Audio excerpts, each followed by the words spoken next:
যিখন আইনৰ জৰিয়তে কোনো পুৰুষে দ্বিতীয়বাৰ বিয়া কৰাব নোৱাৰিব। এইটো গম পাইছে নে নাই পোৱা?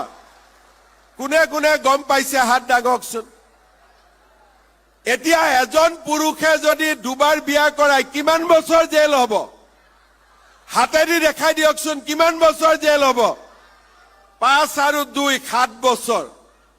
কোনবাই যদি কৰবাত দুটা বিয়া কৰায় খবৰ যাতে মই লগে লগে পাই যাওঁ দেই।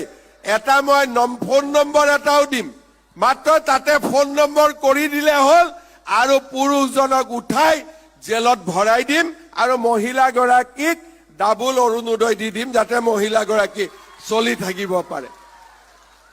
ভাল হ'ব নে বেয়া হ'ব? সঁচাই কৈছেতো। এতিয়া পুৰুষবিলাকে গম পাইছে নে নাই এইটো খবৰ? গম পাইছে নে নাই খবৰটো? পাইছে?